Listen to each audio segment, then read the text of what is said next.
Oke. Assalamualaikum warahmatullahi wabarakatuh. Selamat pagi. Suara saya aman terdengar di Bapak Ibu semua? Selamat pagi, Bu. Terdengar baik.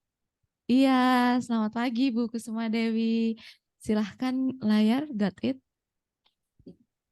Oke. Oke, baik Bapak Ibu semua, terima kasih sudah berhadir dan ini luar biasa. Kita akhirnya bisa melalui hampir 2 bulan Bapak Ibu semua. Kita sekarang sudah berada di pertemuan yang keempat. Jadi tinggal masih ada satu lagi pertemuan kita Bapak Ibu di minggu 3 minggu lagi gitu ya. Nah, hari ini Bapak Ibu merupakan materi yang terakhir. Hari ini Bapak Ibu akan mendapatkan materi tentang logistik dan penentuan fasilitas. Nah, Bapak Ibu semua, saya sudah kontrol, sudah lihat juga ke semua grup. Saat ini dokumen baik yang merevisi dokumen ataupun yang sedang membuat baru ulang itu sudah berada di tahap pengerjaan-pengerjaan itu sudah menjadi satu. Jadi satu dalam satu file dan mudah untuk dibaca. Nah, Bapak Ibu semua, di dalam daftar isi, di dalam dokumen Hospital Disaster Plan ini, ada lagi bab terakhir di bagian akhir, itu terkait dengan bab SOP yang sudah kita bahas kemarin, lalu kemudian ada bab penentuan fasilitas. Nah, sedangkan ada juga logistik. Nah, nanti logistik yang akan dipaparkan oleh Pak Gede Yulian Yogadita ini, itu akan masuk ke semua. Jadi Bapak Ibu cek nanti apakah ketugasan-ketugasan yang ada di dalam tupoksi tim logistikku sudah terakomodir semua di dalam pengorganisasian Bapak Ibu melalui materinya Pak Gede. Lalu kemudian apakah SOP yang diperlukan dalam mengurus logistik baik persiapan maupun pada saat respon nanti hingga pemulihan itu sudah ada di dalam SOP Bapak Ibu yang sudah ditentukan kemarin. Apakah ada ataukah belum? Nah, itu silakan nanti dicek. Itu terkait dengan logistik. Lalu kemudian Bapak Ibu, termasuk form-formnya Bapak Ibu. Nah, nanti setelah materi Pak Gede, itu akan dilanjutkan oleh Ibu Happy, akan menyampaikan terkait dengan fasilitas yang dibutuhkan pada situasi kebencanaan. Bagaimana menyiapkannya, apa saja syarat-syaratnya, lalu kemudian bagaimana menuliskannya dalam dokumen ini, termasuk di dalamnya ada kontak-kontak penting, siapa yang harus dimasukkan dan lain sebagainya, itu akan dijelaskan oleh Ibu Happy. Itu nanti khusus untuk mengisi bab penentuan fasilitas. Jika Bapak Ibu menggunakan template yang kami berikan. Tapi jika tidak, Bapak Ibu nanti cek ke dokumen Bapak Ibu, fasilitas ini jika tertuang di dalam SOP Bapak Ibu, fasilitasnya ada tidak? Nanti ngeceknya seperti itu. Nah, baik, kita tidak akan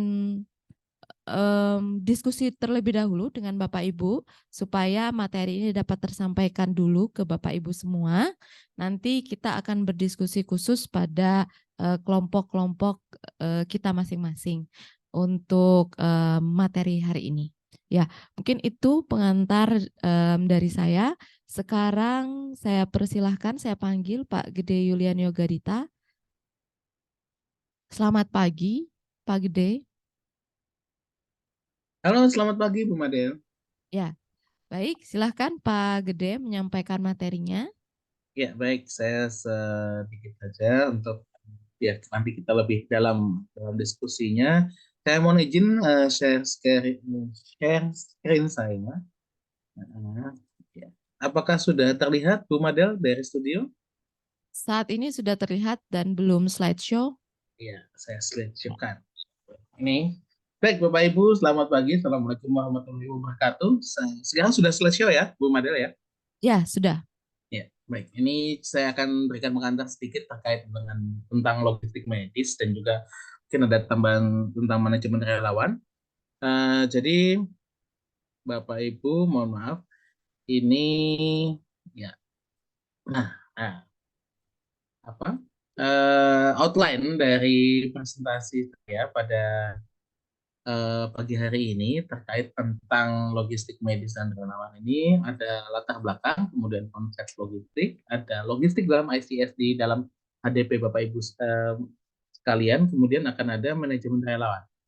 Nah, yang pertama kita lihat kenapa kita bisa berada di sini. Yang pertama, ini dasar hukumnya yang nanti bisa digunakan oleh Bapak Ibu sekalian karena memang sudah menjadi mandat di regulasi milik pemerintah ya, yaitu di Permenkes 75 tahun 2019, terutama di lampiran bahwa ini langkah-langkah penyiapan fasilitas kesehatan yang aman dari bencana sebagai salah satu bagian dari upaya penanggulangan kesehatan di tahap praksis kesehatan, yaitu upaya pencegahan dan mitigasi, menyusun rencana penanggulangan bencana di fasilitas kesehatan, baik di puskesmas, rumah sakit maupun klinik. Nah, dan ini menjadi bagian dari materi akreditasi juga. Nah, itulah kenapa kita himbau dan juga kita advokasikan kepada Bapak Ibu yang ada di rumah sakit untuk menyusun rencana penanggulangan bencana, tidak hanya untuk akreditasi, tapi juga operasional menghadapi bencana yang sebetulnya. Ya, ya karena before the fighting, proper the battle is won, lost by quartermaster, itu artinya adalah kita harus mengamankan logistik terlebih dahulu. Karena apa? Ini untuk mencegah dari bencana susulan yang menyertai dari bencana yang apakah itu bencana alam maupun bencana non alam yang kita akan alami atau kita sudah pernah alami. Tidak ada koordinasi, tidak disiapkan rencana kontingensi sebelumnya, padahal itu sudah ada di HSI bagaimana uh, menyiapkan alternatif sumber dari kebutuhan logistik, tidak hanya obat-obatan, tapi juga perbekalan kesehatan dan juga logistik penunjang untuk kegiatan dalam rangka penyelamatan jiwa di rumah sakit atau di fasilitas kesehatan. Nah, juga ini termasuk secondary disaster ini bantuan yang tidak sesuai apa yang dibutuhkan oleh rumah sakit atau berlimpah. Bisa jadi kekurangan bantuan dan juga pada saat kemudian ini diaudit oleh BPKD, BPK, ini sering menjadi kambing hitam, entah karena bantuannya terlambat, tidak tepat, dan lain sebagainya. Ini jangan sampai menjadi bencana susulan atau secondary disaster. Nah, ini secara teknis mungkin tidak akan tahu dalam kita bahas karena memang seperti halnya dokter, perawat dan juga apoteker sudah memiliki kompetensi, apalagi apoteker yang sudah di dalam rumah sakit itu sudah jelas kompetensinya. Ini saya ingatkan kembali tentang prinsip-prinsip dasar logistik yang sudah disampaikan juga oleh Bu Bella di ICS ya. Ini masuk dalam manajemen support. Dan ini saya juga bagikan ada pusat teknis kesehatan, ada pedoman teknis. Ini bagaimana prinsip logistik ini juga sudah masuk sebetulnya dalam rangka krisis kesehatan, penanggulangan krisis kesehatan. Nah, jadi masuk dalam 5 fungsi manajemen dalam ICS. Pertama dalam perencanaan dan manajemen untuk flow yang efisien. Nah, yang mungkin kita tidak tahu bersama adalah sebetulnya untuk merencanakan logistik kesehatan itu sudah pernah diperkenalkan oleh Kementerian Kesehatan pada saat COVID. Itu ada yang namanya Essential Supplies Forecasting Tool atau ESFT. Saya yakin mungkin banyak dari rumah sakit yang belum melihat ini atau bahkan belum menggunakan ini atau bahkan belum melihatnya. Padahal sudah dikenalkan oleh Kementerian Kesehatan di dinas-dinas kesehatan provinsi dan juga ke dinas kesehatan kabupaten kota untuk dikenalkan ke rumah sakit. Jadi pada saat memforecasting atau melakukan melakukan perencanaan, prediksi terhadap kebutuhan yang akan dibutuhkan oleh rumah sakit, ini sudah ada aplikasinya semacam itu. Nah, ini pada saat COVID. Tentu saja pada saat COVID, bagaimana menghitung kebutuhan surge capacity untuk rumah sakit, untuk tempat tidur, kemudian critical care, dan lain sebagainya. Nah, ini untuk COVID. Jadi kita bisa memprediksi dalam beberapa waktu ke depan berapa yang dibutuhkan oleh rumah sakit. Nah, untungnya kita memiliki dinas kesehatan. Nah, dinas kesehatan ini berlaku sebagai proxy management untuk dari aplikasi-aplikasi yang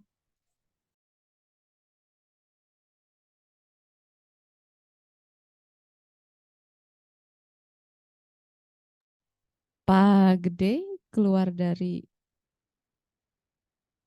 terlempar sepertinya ya. enggak, maaf ini jaringannya agak kurang stabil Oh ya, ya. mungkin bisa Mohon izin dimatikan saya dulu. lanjuti lagi. Ya, matikan saja jika kurang stabil untuk Ya, videonya. Ya, baik, baik, baik, baik, sebentar. Nah, jadi di dalam dinas kesehatan itu sendiri dia berfungsi sebagai proxy management yang bisa menjembatani. Ini suara saya terdengar ya? Apakah putus-putus? terdengar kalau dari studio Kualitas dulu. terdengar, tapi Oke. mungkin bisa lebih dekat dengan sumber suara Ya, sehingga bisa terdengar dengan lebih jelas. mikrofon ya. Ya, Nah, ini bagaimana rumah sakit harus bisa berjejaring. Ini yang sebetulnya kita tekankan dan kita advokasikan dalam logistik, dalam HDP Bapak Ibu sekalian, untuk dokumen HDP Bapak Ibu sekalian ini bisa mencantumkan juga peran dari Dinas Kesehatan Kabupaten Kota maupun provinsi dan juga sumber-sumber dari kebutuhan rumah sakit itu untuk dicantumkan dalam HDP. Nah, salah satunya adalah Dinas Kesehatan sebagai proxy management.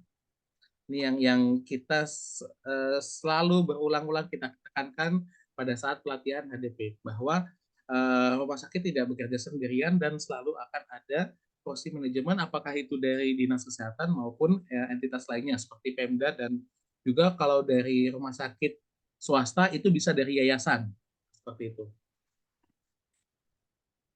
Nah, bagaimana perencanaan logistik medis untuk kesiapsiagaan bencana selain COVID? Kalau COVID tadi kan sudah ada ISFT, sudah ada tools, sudah ada aplikasi yang bisa tinggal diklik jumlah populasi rumah sakitnya, kemudian dia akan menghitung, kemudian attack rate-nya, dan itu sudah berlalu, sudah lewat. Nah, kedepannya bagaimana? Di Pedoman Nasional Penanggulangan Krisis Kesehatan di halaman 89 di lampiran 8 ini sudah dihitungkan gitu ya oleh teman-teman dari Kementerian Kesehatan, Kesehatan bersama dengan tenaga ahli untuk tenaga kesehatan dulu.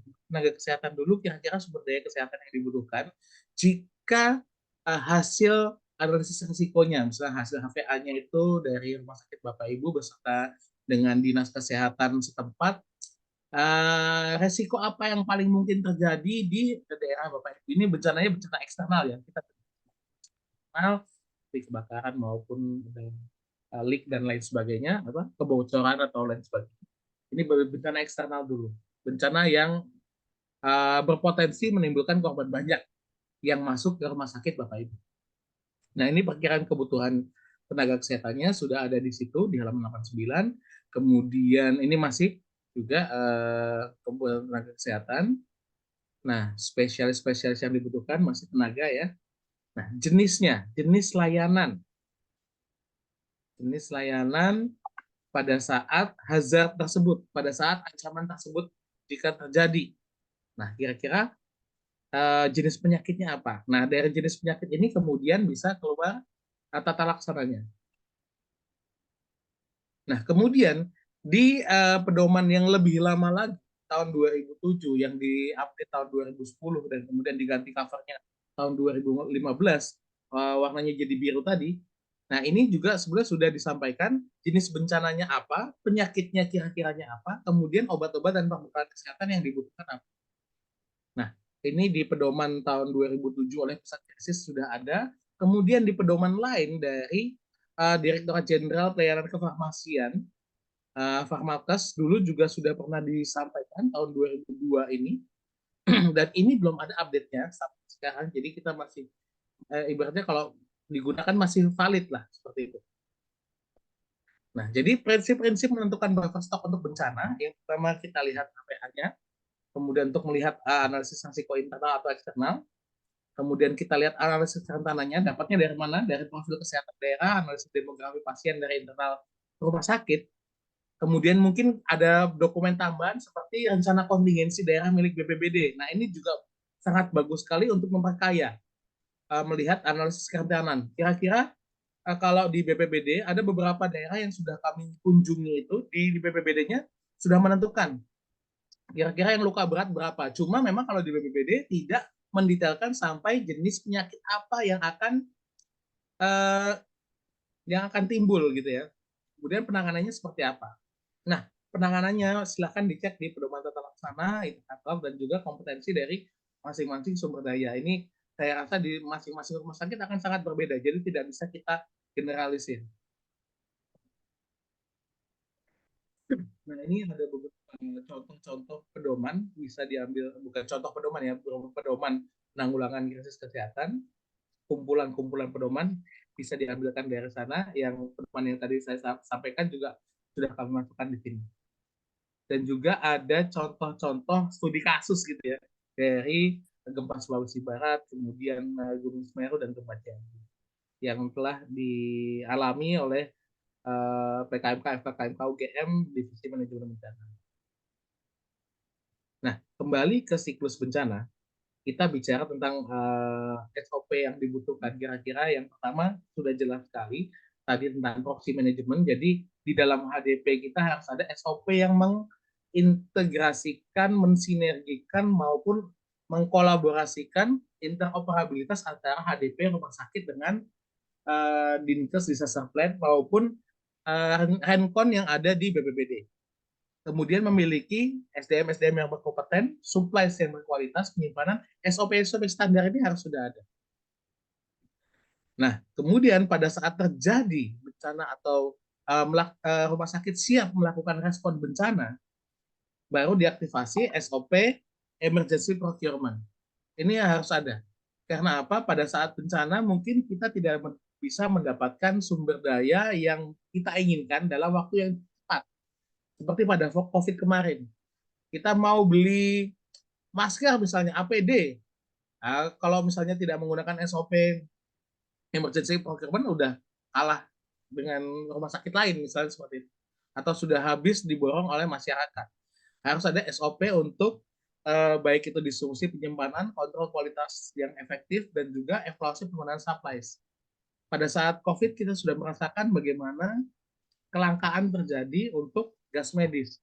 Jadi kalau ini tidak kita manage dengan baik, ini kita akan terjadi secondary disaster. Nah, kemudian yang biasa terjadi pada saat bencana adalah datangnya relawan yang ini relawan bisa didorong oleh dinas kesehatan sebagai proksi tadi. Bahkan proksi pun juga ini bisa menjadi faktor kunci juga dalam artian bisa positif, bisa juga negatif.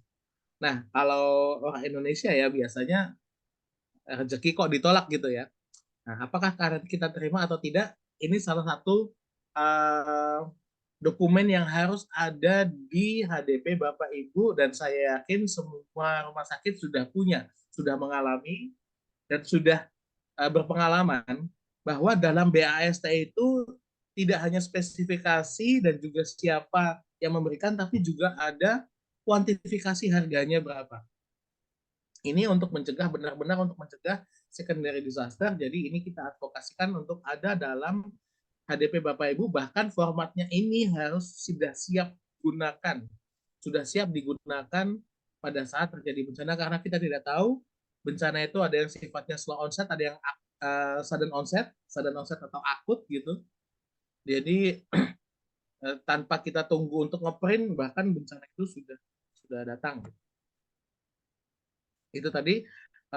Kemudian dalam ICS sendiri, dalam HDP struktur organisasi Bapak Ibu akan jadi seperti apa? Ini kita ambilkan dari pedomannya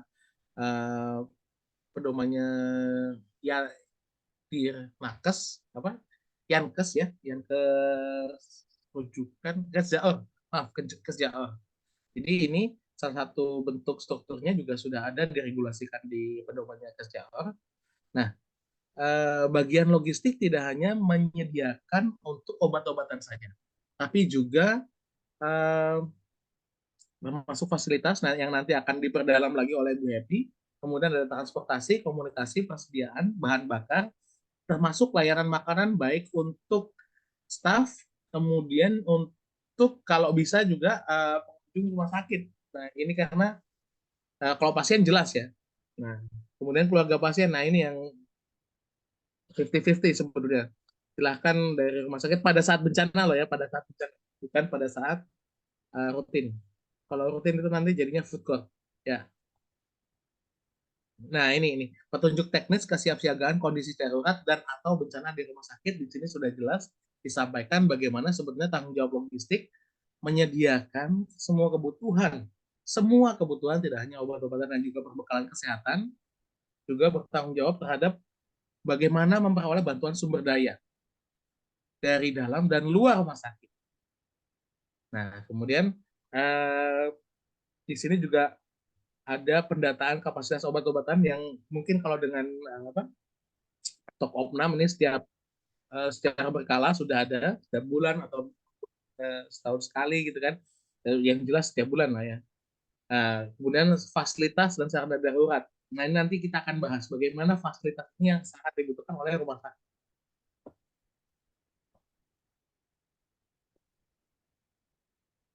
Nah, ini kalau kita lihat ada beberapa contoh ya dari struktur-struktur organisasi ya, rumah sakit yang pernah kita dampingi.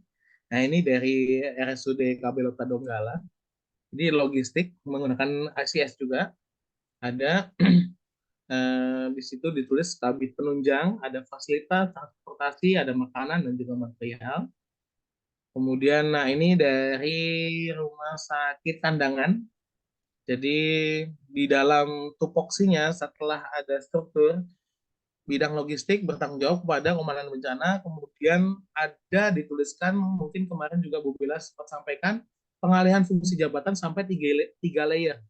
Jika kepala bidang penunjang medik tidak ada, kemudian siapa? Jika tidak ada, kemudian siapa? Tugasnya silakan disesuaikan dengan pedoman-pedoman yang ada maupun silakan jika ingin ditambahkan sesuai dengan kebutuhan rumah sakit, sesuai dengan kapasitas yang ada di rumah sakit. Sekali lagi jika ada yang tanya, Pak, ini saya minta contohnya lah. Ini sebetulnya ini tailor made. Kalau Bu Madel pernah sampaikan beberapa pertemuan sebelumnya, jadi dokumen HDP ini sebetulnya tidak bisa dikomparasi antara rumah sakit ke rumah sakit yang lain karena ini tailor made sesuai dengan kapasitas yang ada di rumah sakit. Kemudian kapasitas yang dibutuhkan oleh rumah sakit berdasarkan hasil HVA-nya sesuai dengan analisis risiko. Nah, seperti itu. Jadi tugasnya silakan disesuaikan dengan yang dibutuhkan, kemudian yang benar-benar dibutuhkan dan yang ada di rumah sakit Bapak Ibu sekalian. Nah, ini ada beberapa jurnal kita ambilkan kalau di luar negeri misalnya ya. Jadi menggunakan sistem ICS itu sangat efektif sekali dan untuk logistik memang dia sangat signifikan sekali untuk lebih efektif. Jadi pada efektifnya itu dalam artian begitu terjadi bencana dia langsung beroperasi, dia langsung membagi habis tugas dan pelayanan lebih cepat diaktifkannya, lebih cepat diberikannya kepada si populasi terdampak, apakah itu yang masuk rumah sakit atau rumah sakit jalan ke lokasi tersebut. Jadi itu keunggulannya sistem ICS. Dan ini logistik salah satu yang mendapatkan keuntungan gitu ya dari penggunaan sistem ICS. Nah, ini salah satu contoh, misalnya ini puskesmas ya, puskesmas di kalau nggak salah di Banjarmasin, Kalimantan Selatan, korban keracunan makanan. Bedanya dengan yang ada di Tasikmalaya. Nah, seperti ini Bapak Ibu. Jadi di sini ada perencanaan logistik yang lebih siap. Karena apa? Satu, dia menggunakan ada field bed di sini. Kemudian dia sudah menyiapkan field bed dan sudah menyiapkan tempat. Kebetulan puskesmasnya di Tasikmalaya ini sebelahan dengan SDN Puspasari. Nah, jadi bisa berkolaborasi gitu ya dengan SD pada saat ada acara pengajian, ada yang keracunan makanan, ini bisa dialihfungsikan. Sementara di puskesmas yang sebelumnya, nah ini pasien dan juga keluarganya diletakkan di lorong-lorong puskesmas seperti itu. Nah, ini jangan sampai terjadi di rumah sakit Bapak Ibu, apalagi ini juga sudah mulai masuk ke musim musim apa ya? Musim durian gitu ya. Nggak ada kan musim-musim orang, kalau haji udah lewat. Mungkin paling dekat nanti mulai Januari, Februari, Maret ya, itu mulai buka bersama. Nah, bersama mungkin ada kejadian seperti ini, kemudian ada pengajian-pengajian, atau mungkin eh, apa misalnya kalau ospek juga sudah lewat, dan kemarin ospek kejadian juga di Jogja. Hal yang sama dengan ini, dan rumah sakit di Jogja alhamdulillah sudah siap dalam menerima menampung pasien jumlah korban massal dalam jumlah banyak. Nah, ini disiapkan. Sekali lagi kita sampaikan ada proxy manajemen yaitu Dinas Kesehatan. Silakan menggunakan sistem komando yang interoperable dengan sistem komando yang ada di Dinas Kesehatan. Jadi begitu ada kejadian, ada insiden korban massal, ini bisa langsung dikomunikasikan seperti tadi. Wah, ada insiden korban massal, langsung kelas dikosongkan menjadi bangsal darurat untuk perawatan pasien gitu ya. Nah, ini salah satu fungsi logistik tadi, mengamankan tempatnya. Fasilitas nanti akan dijelaskan oleh Bu Neti, tapi ini bagian dari logistik, tempatnya, tempat tidurnya, dan juga perbekalan kesehatan. Infusnya ada, tapi tiangnya nggak ada. Wah, jadi harus ada yang megangin gitu kan. Nah, ini jangan jangan lupa juga untuk disiapkan. Nah, syarat dan ketentuan berlaku. Bapak Ibu juga harus siapkan pada saat kita bicara logistik, tentu saja bicara tentang distribusi dan penyimpanan. Jangan sampai penyimpanan begitu terjadi bencana, menyiapkan buffer stock yang datang seperti ini ya. Ini kebetulan bukan di rumah sakit tapi di dinas kesehatan. Tapi pada saat ini, pada saat bencana ini terjadi juga, rumah sakit sempat menolak bantuan karena apa? Gudangnya sudah penuh. Bantuan dari sebuah organisasi profesi di ibu kota ditolak oleh rumah sakit RSUD karena gudangnya sudah penuh, dikirimlah ke dinas kesehatan. Dinas kesehatan mau tidak mau mesti uh, menyimpannya juga. Ada beberapa yang bisa masuk relevan dengan kesehatan, disimpan di gudang kesehatan, tapi yang tidak kirim ke pendopo. Pendopo BNPB, BPBD. Ya, jadi itu tadi logistik dalam ICS, bagaimana struktur organisasi HDP bisa mengakomodasi logistik. Sekarang yang terakhir adalah manajemen relawan. Tadi kita sampaikan bagaimana kalau sudah korban massal terjadi, tidak bisa dibedakan mana korban, mana kemudian petugas dari luar rumah sakit, dan juga pengunjung gitu ya. Jadi sangat penting sekali untuk bagian logistik menyiapkan tanda pengenal, baik itu identifikasi secara visual maupun juga secara administratif. Nah, karena pendekatannya berbeda antara slow onset dan sudden onset.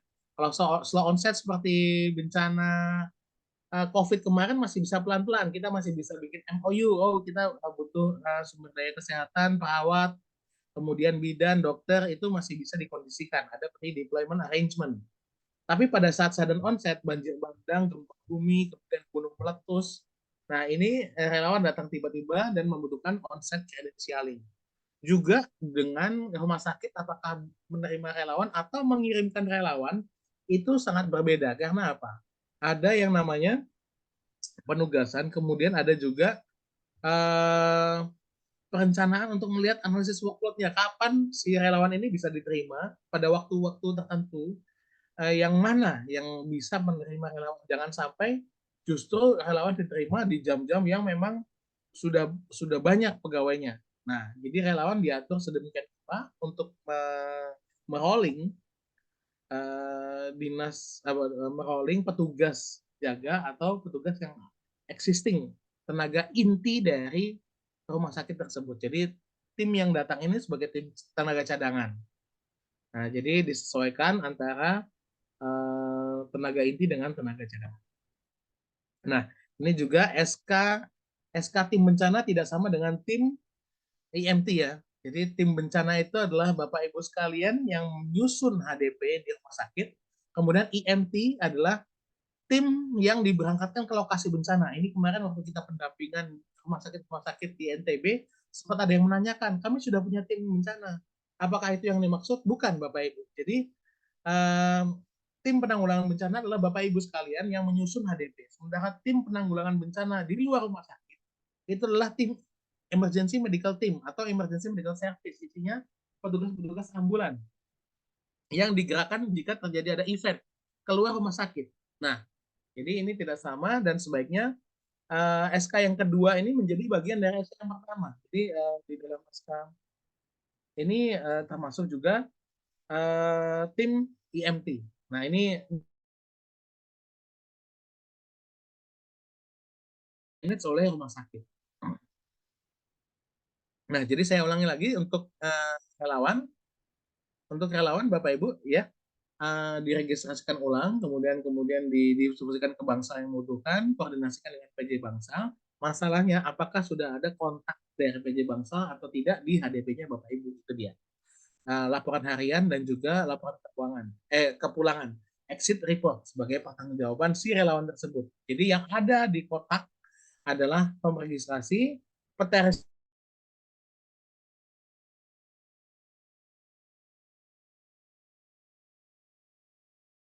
laporan harian dan laporan kepulangan.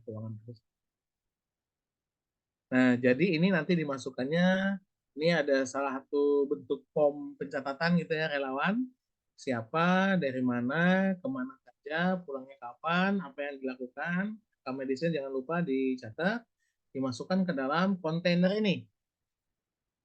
Di fase manajemen kit, kalau ini dinas kesehatan, ini bersama Kepala Dinas Kesehatan, nanti kalau di HDP, di rumah sakit juga ada disaster manajemen kit untuk rumah sakit apa, nanti diletakkannya di ruangan bencana atau command centernya yang dimiliki oleh Bapak Ibu. Disiapkan juga ya Bapak Ibu ya, nanti Bu Happy akan menyampaikan.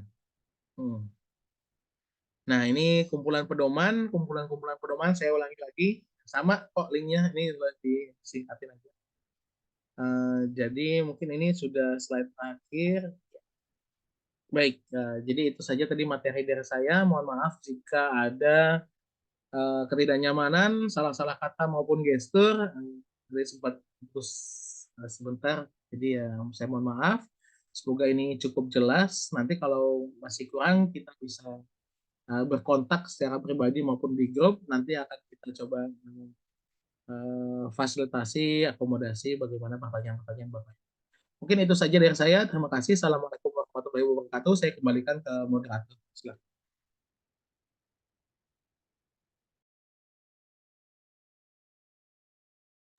Jika ada pertanyaan terkait dengan materi Pak Gede sebelum kita lanjut ke Ibu Happy terkait dengan logistik.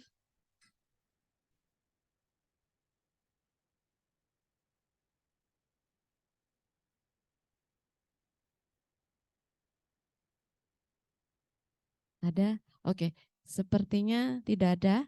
Baik, kita lanjut ke Ibu Happy. Terima kasih Pak Gede atas materinya. Pak Gede masih di sini ya. Nanti kita akan seperti biasa masuk ke breakout room. Bu Happy di sini ya. Ya.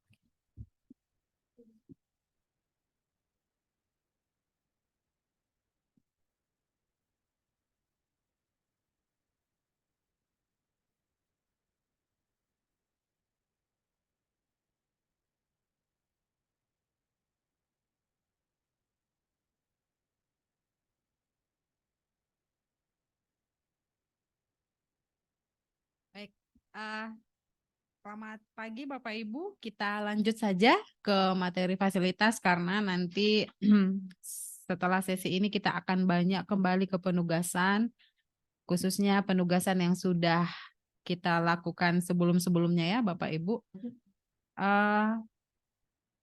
Oke. Terima kasih.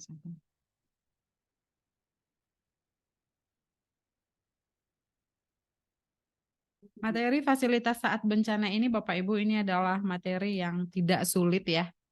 Karena Di materi ini Bapak Ibu hanya mengidentifikasi fasilitas sehari-hari, apa saja itu nanti yang akan kita gunakan yang dapat dialihfungsikan menjadi fasilitas saat bencana.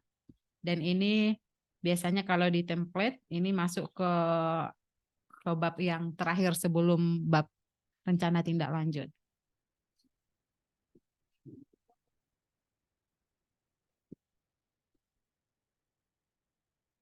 Sudah? Ini sudah saya bisa.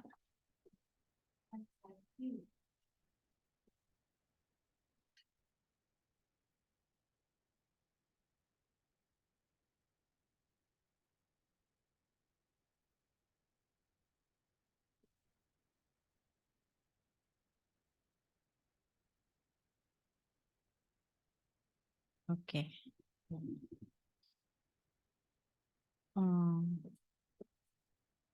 Ya, baik, terima kasih.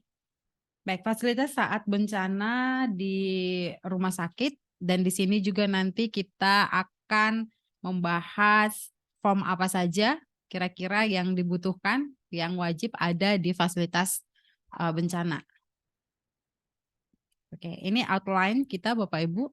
Kita akan membahas nanti yang pertama kira-kira fasilitas saat bencana itu apa. Kemudian kita akan bersama-sama mengidentifikasi fasilitas saat bencana itu apa saja. Kemudian fasilitas penunjang yang menunjang fasilitas umum ya. Kemudian formulir dan alur. Dan yang terakhir nanti kita akan memasuki penugasan.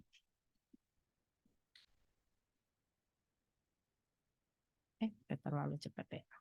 Oke.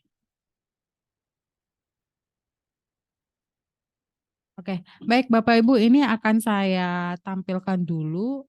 Jadi penyusunan fasilitas ini sebenarnya sudah, bentar, ini sebenarnya, oh oke, enggak. Untuk back itu yang di bawah ini ya Mas? Oh oke.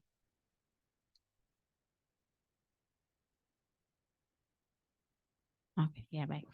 Nah, jadi sebenarnya Bapak Ibu di Permenkes 75 tahun 2019 ini sudah menjadi acuan yang kuat bagi rumah sakit untuk menyusun fasilitas pelayanan kesehatan yang aman dan tentunya harus diorganisir dengan rencana kontingensi.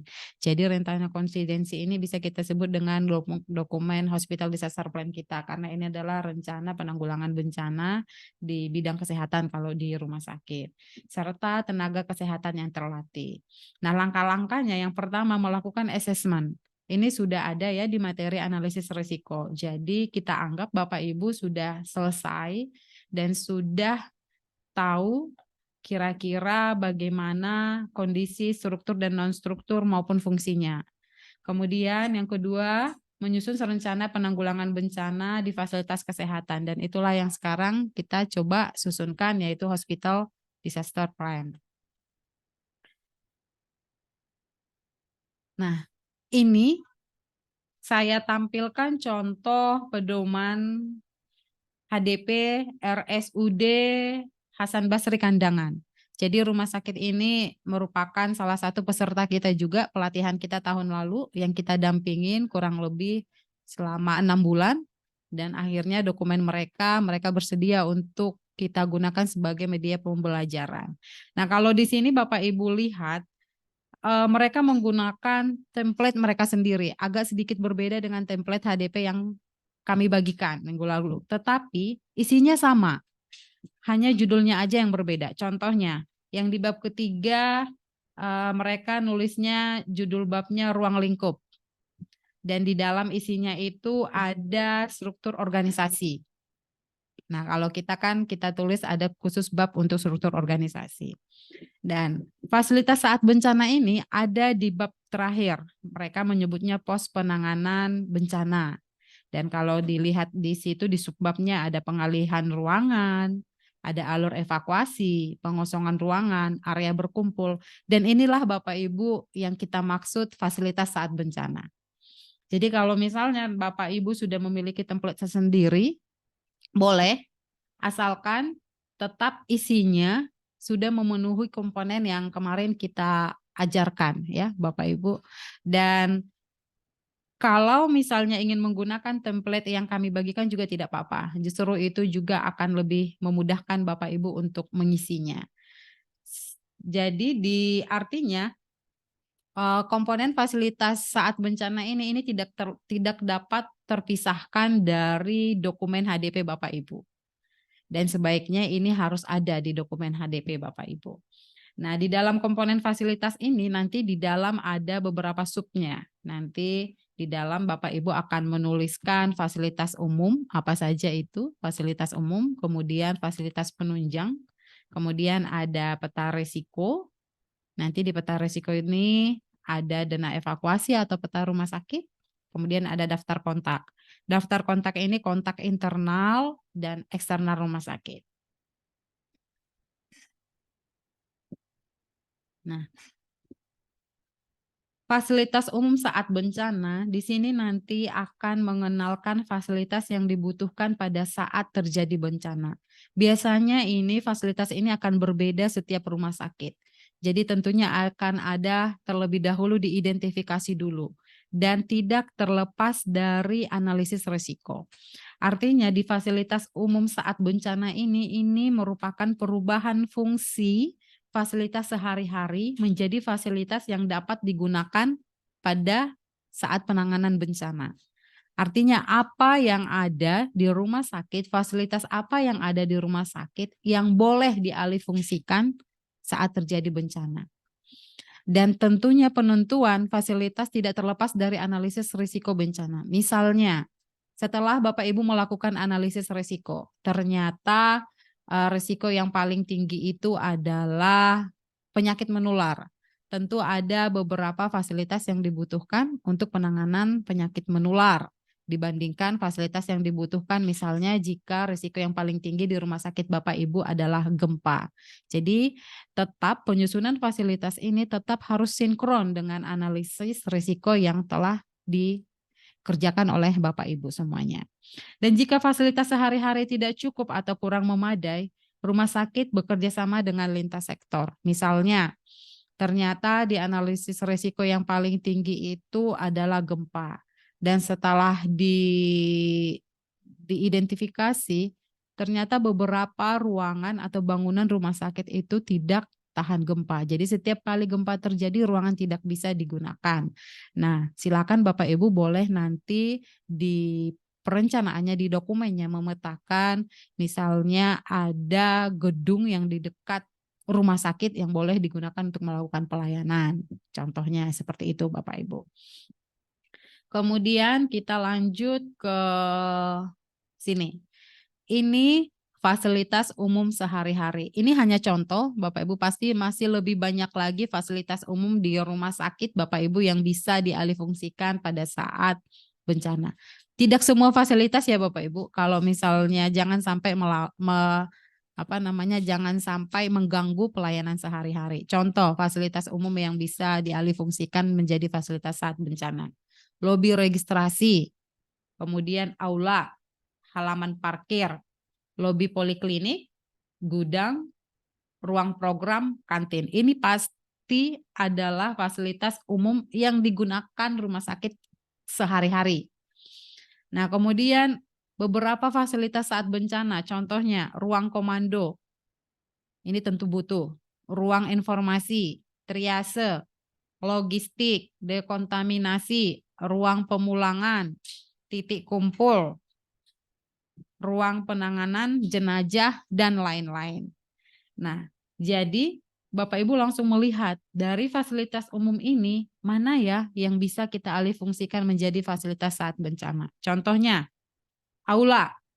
Oh, aula. Aula pada saat bencana bisa kita gunakan menjadi ruang komando. Itu contohnya.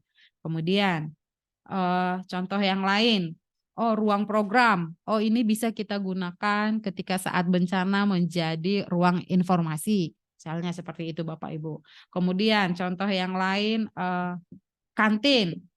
Ini bisa digunakan pada saat bencana, mungkin Bapak Ibu ingin menyediakan dapur umum untuk tempat makanan bagi tenaga kesehatan misalnya. Jadi apa yang ada di fasilitas sehari-hari yang bisa dipakai yang bisa dialihfungsikan untuk mendukung penanganan bencana Bapak Ibu, itulah yang disebut dengan fasilitas saat bencana. Kira-kira seperti itu. Catatan jika bencana yang terjadi tidak terdampak pada bangunan dan fasilitas rumah sakit, artinya masih dapat digunakan. Seluruh ruangan itu masih dapat digunakan. Namun jika bangunan rusak, maka pelayanan kesehatan dilakukan di luar gedung. Dan silakan nanti Bapak Ibu ini tentunya juga bisa dipetakan, misalnya kami biasanya kalau terjadi gempa, banyak sekali ruangan yang tidak dapat digunakan. Bahkan aula itu akan mengalami kerusakan. Jadi silakan saja jika ada misalnya di sebelah halaman samping rumah sakit yang bisa digunakan menjadi ruang komando, dengan catatan tentu membutuhkan tenda misalnya. Kalau rumah sakit tidak mempunyai tenda, silakan dari sekarang untuk membangun ya, atau melakukan kerjasama mungkin dengan pihak BPBD atau pihak TNI untuk penyediaan ini. Kira-kira seperti itu Bapak Ibu. Jadi tidak ada aturan yang mengatakan aula itu menjadi ruang komando, bukan. Jadi ini diserahkan kepada Bapak Ibu semuanya, di mana kira-kira nyamannya dan efektif fasilitas umum yang bisa digunakan menjadi fasilitas saat bencana.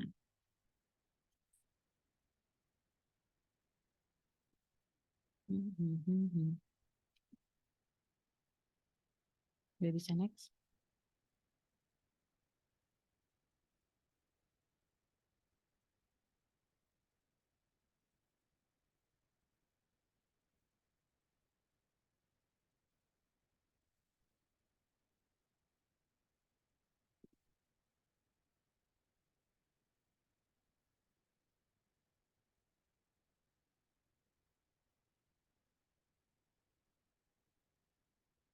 Oke.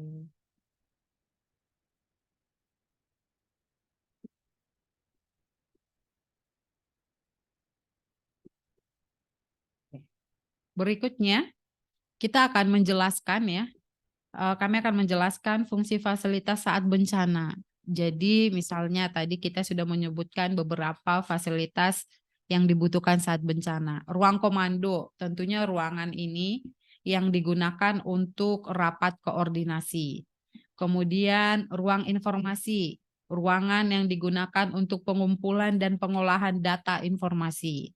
Kemudian ada logistik, penyimpanan obat dan informasi terkait penggunaan dan pendistribusian. Kemudian triase, ini tempat penentuan pasien untuk penanganan medis berdasarkan tingkat keparahan kedaruratan. Ini tidak asing lagi ya bagi Bapak Ibu. Kemudian dekontaminasi, menghilangkan kontaminasi pada orang, peralatan, bahan, dan ruang. Ini biasanya posisinya di luar IGD.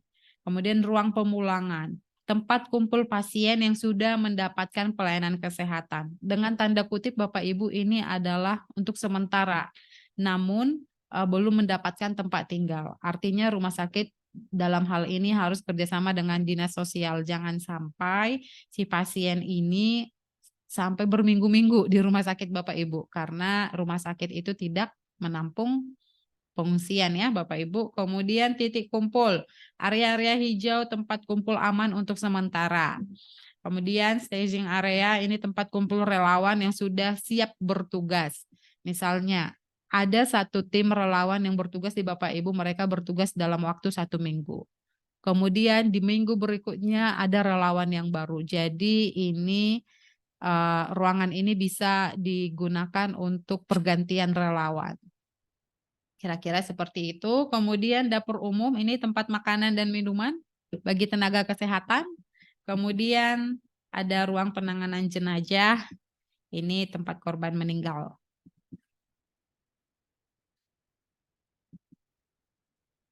Oke.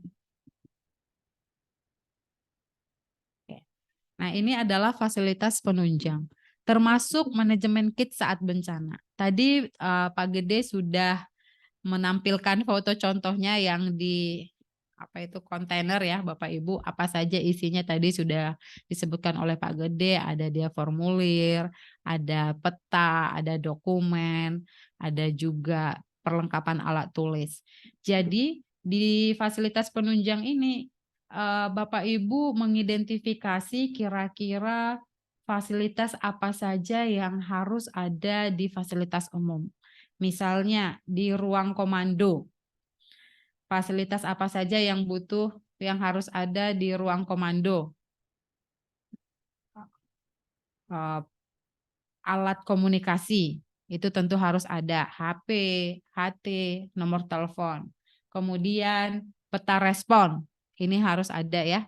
Sebelumnya Bapak Ibu sudah mempelajari terkait dengan peta respon, ini dari peta risiko Bapak Ibu.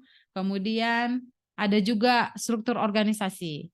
Kemudian papan dan bolpen, sticky note, dokumen HDP, kalau sudah ada ya, dokumen HDP, meja, kursi, dan lain-lain. Jadi itu contoh fasilitas penunjang di ruang komando. Kemudian di ruang informasi, apa saja? Ada peta respon, jadi segala informasi yang dibutuhkan terkait dengan pelayanan kesehatan di rumah sakit, ini semua ada di ruang informasi. Formulir terkait juga ada. Papan dan bolpen, alur registrasi relawan juga ada. Alur pelaporan, alur penerimaan logistik.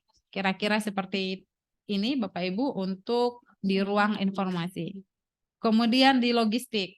Di logistik ini tentu harus ada buku, alat komunikasi, catatan obat masuk dan keluar, kemudian alur penerimaan bantuan, formulir penerimaan bantuan, semua ada di ruang logistik. Dan selanjutnya, contoh selanjutnya di staging area. Ini tadi tempat singgah untuk relawan yang akan bertugas. Ada formulir dan alur registrasi relawan, papan informasi, kursi, meja, dan lain-lain. Kemudian kalau yang terakhir ini ruang penanganan jenazah. Ini contoh Bapak Ibu, jadi misalnya kalau di fasilitas saat bencana tadi Bapak Ibu ada lebih dari 5 ini, silakan diidentifikasi kira-kira fasilitas apa yang harus ada di dalamnya.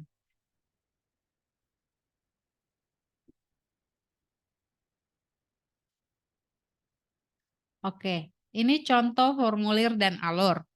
Nah, jadi tadi sudah kita sebutkan di fasilitas penunjang ya, harus ada formulir ini, harus ada alur apa. Jadi misalnya di ruang komando itu sebaiknya ada struktur organisasi tim bencana rumah sakit.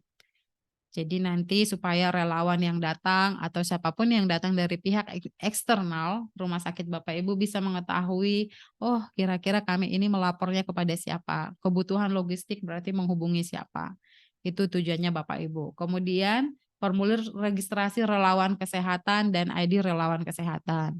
Kemudian formulir penerimaan logistik dan juga ada agenda rapat harian, formulir dan laporan harian, kemudian informasi dan alur penerimaan pasien rujukan. Kira-kira itu contoh formulir dan alur yang dibutuhkan pada saat bencana. Masih banyak lagi sebenarnya Bapak Ibu, itu tergantung nanti hasil analisis Bapak Ibu semuanya. Nah, ini contoh alur registrasi relawan kesehatan saat bencana. Dan ini biasanya kalau kami ke lokasi bencana ini sudah di-print besar dan ditempelkan di ruang informasi ataupun di ruang komando. Nah, ini contoh. Relawan kesehatan menunjukkan ID card dari Dinas Kesehatan sebagai bukti sudah terregistrasi di Dinas Kesehatan dan ditugaskan di rumah sakit. Ini bagi relawan yang sudah mendaftar di Dinas Kesehatan. Biasanya kalau sudah mendaftar di Dinas Kesehatan, maka Dinas Kesehatan yang akan menempatkan relawan tersebut. Dia bertugas di rumah sakit mana atau di puskesmas mana. Nah, jika memang dia bertugas di rumah sakit Bapak Ibu, dia hanya menunjukkan ID card. Namun jika relawan kesehatan belum terregistrasi di Dinas Kesehatan, maka rumah sakit mengarahkan relawan untuk mendaftar, untuk mendaftar di Dinas Kesehatan terlebih dahulu. Namun jika tenaga relawan sangat dibutuhkan, jadi rumah sakit hanya koordinasi langsung dengan Dinas Kesehatan. Hanya menginformasikan bahwa ada satu tim relawan misalnya dari tim UGM ditugaskan di rumah sakit Bapak Ibu dan belum terregistrasi di Dinas Kesehatan. Kemudian Selanjutnya relawan kesehatan mengisi formulir registrasi relawan dan mendapatkan ID relawan kesehatan. Nah ini secara umum ya masih saya tuliskan Bapak Ibu, jadi ini ada hubungannya ke tupoksi. Jadi silakan nanti Bapak Ibu lihat di tupoksi Bapak Ibu siapa yang mengatur datanya relawan ini. Itu Bapak Ibu. Kemudian selanjutnya relawan kesehatan menunjukkan surat izin praktek, baru STR, surat tugas, KTP atau pengenal lainnya yang benar-benar menjamin bahwa relawan tersebut bisa bertugas. Kemudian relawan kesehatan membaca dan bersedia melaporkan kegiatan pelayanan kesehatan secara harian di rumah sakit. Jadi harus bersedia mengikuti bagaimana metode laporan kegiatan yang sudah diatur oleh rumah sakit. Nah, kemudian selanjutnya relawan kesehatan bertugas dan ditempatkan berdasarkan arahan pihak rumah sakit. Misalnya kalau rumah sakit membuka ada 3 ruangan pelayanan, misalnya di ruangan A, di ruangan B, ruangan C, atau di luar gedung. Jadi relawan harus bersedia ditempatkan berdasarkan arahan dari pihak rumah sakit. Apakah dia bertugas di ruang IGD, atau shift kerjanya apakah dari pagi sampai siang atau malam, kira-kira semua itu diatur oleh rumah sakit. Nah, selanjutnya contoh alur registrasi ini setelah penugasan selesai, relawan kesehatan wajib melaporkan kepulangan kepada rumah sakit. Jangan selesai tugas langsung pulang tanpa ada informasi, dan juga tentunya yang paling penting harus melaporkan ke Dinas Kesehatan dengan melampirkan exit report. Jadi seperti apa exit report, seperti apa laporan kegiatan harian ini sebenarnya ada di materi data dan informasi. Oke, ini contoh Bapak Ibu, tetapi ini bukan jadi harus seperti ini ya. Ini tetap disesuaikan kepada kebutuhan Bapak Ibu. Yang mau saya tunjukkan adalah alur ini harus ada di dalam ruang komando ataupun di dalam ruang informasi. Nah, ini contoh formulir registrasi relawan. Tadi sudah ditampilkan oleh Pak Gede. Kemudian ini contoh ID. Ya, ini tanda pengenal relawan, tertulis di sini klaster kesehatan. Kalau misalnya pengenalnya dari rumah sakit, Bapak Ibu tinggal ganti klaster kesehatan ini menjadi nama rumah sakit Bapak Ibu. Kemudian, oke, kita masuk ke sini.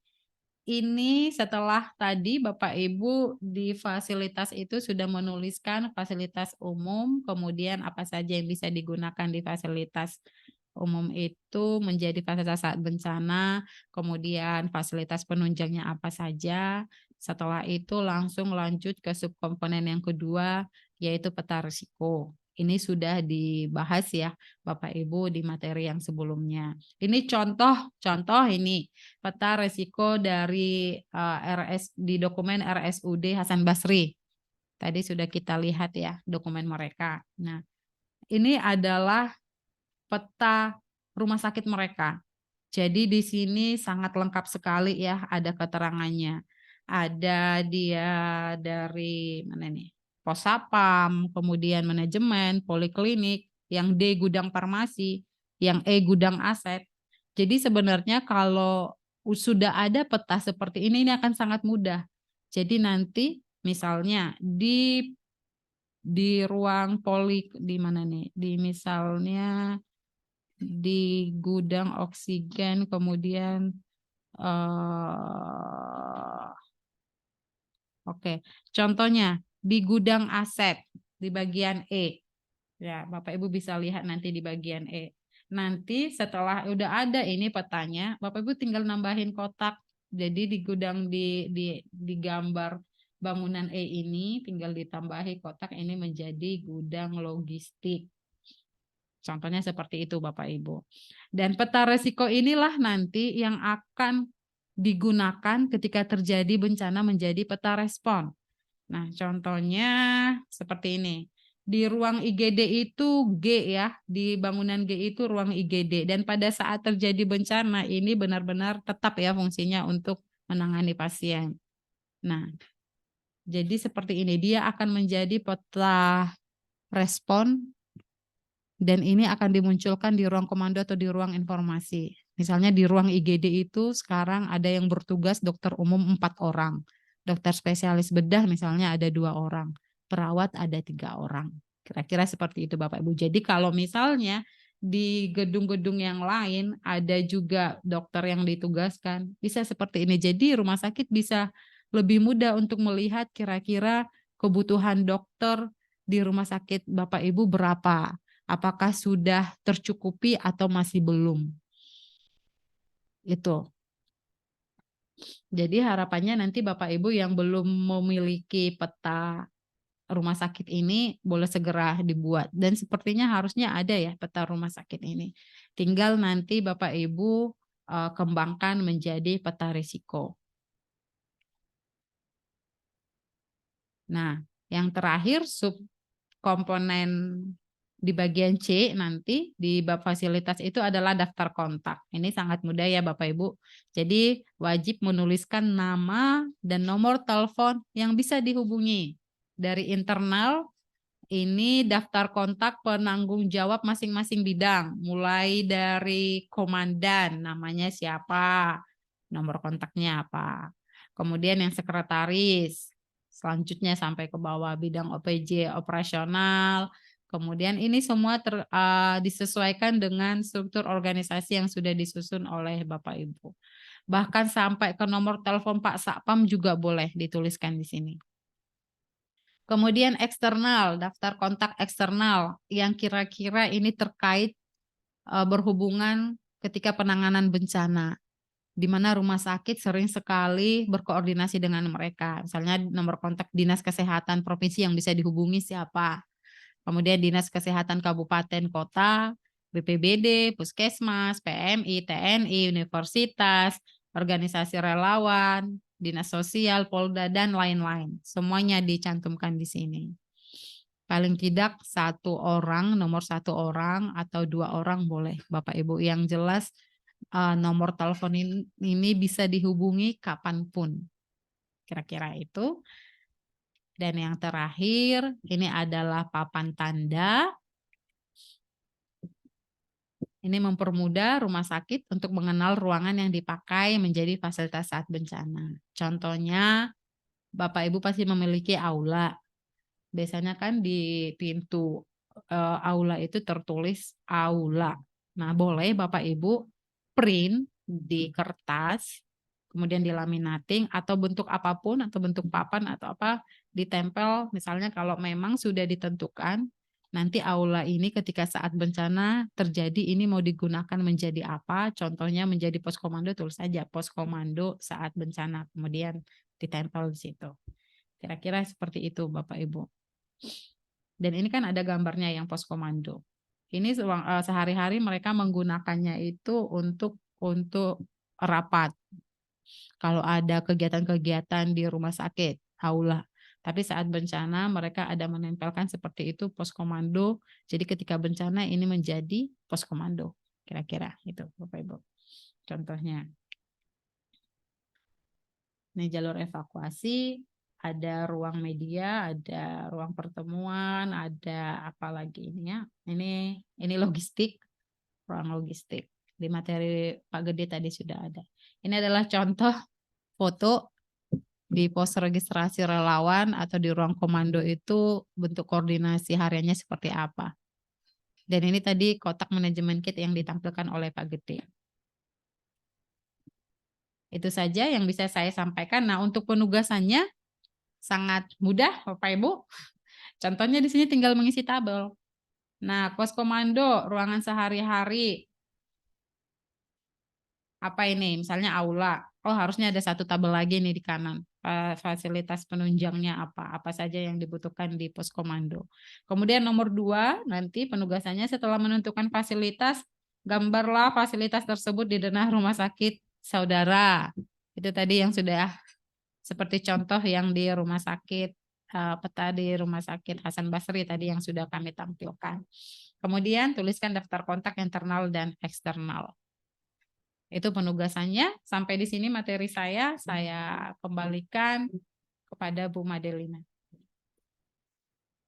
Yes, ya. Baik, terima kasih Bapak Ibu. Terima kasih Ibu Happy sudah memaparkan materi tentang penentuan fasilitas pelan tapi pasti untuk kita siapkan pada di rumah sakit ya. Jadi kalau untuk penentuan fasilitas ini kita tidak mengharuskan untuk membuat yang baru ya Ibu Happy Iya. ya. Kita memanfaatkan situasi yang ada dan digunakan pada situasi kebencanaan. Baik Bapak Ibu semua, sebelum kita masuk ke breakout room, apakah ada yang ingin disampaikan? Kita berikan waktu kepada Bapak Ibu untuk kita bahas di kelas secara umum, mungkin 7 menit. Kita nanti akan mengakhiri kegiatan kita di pukul 11 karena ini hari Jumat.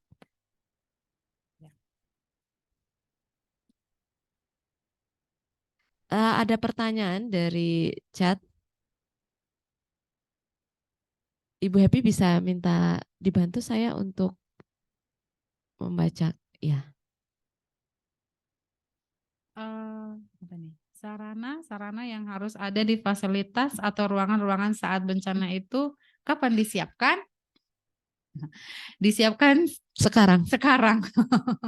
Disiapkan sekarang Bapak Ibu, karena ini bagian dari fasilitas penunjang, itu juga bagian dari bagian dari perencanaan kita ini, bagian dari dokumen kita ini. Kalau misalnya kayak seperti formulir, mungkin Bapak Ibu bisa ngeprint 10, atau misalnya alur bisa ngeprint 1. Dan lebih mudahnya lagi karena zaman sekarang itu sudah zaman teknologi ya. Jadi setiap formulir atau alur itu bisa Bapak Ibu upload, mungkin ada satu website yang bisa digunakan, website rumah sakit. Jadi kapanpun ketika terjadi bencana tinggal ambil dari situ filenya. Tapi memang lebih baik kalau ada hard copy-nya Bapak Ibu disiapkan. Petanya disiapkan, misalnya sudah ada di banner ya. Itu gulung masukkan seperti itu. Dan bisa juga disimpan di flash disk misalnya.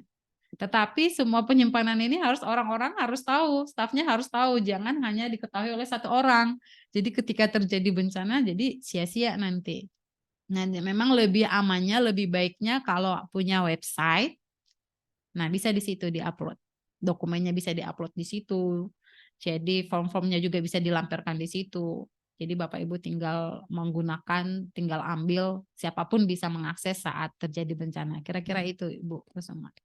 Ya, penyimpanan secara online itu bisa menjadi alternatif Bapak Ibu, penyimpanan secara online, atau Bapak Ibu memang semuanya itu harus di print, kita simpan di dalam satu kontainer gitu ya, dalam satu box.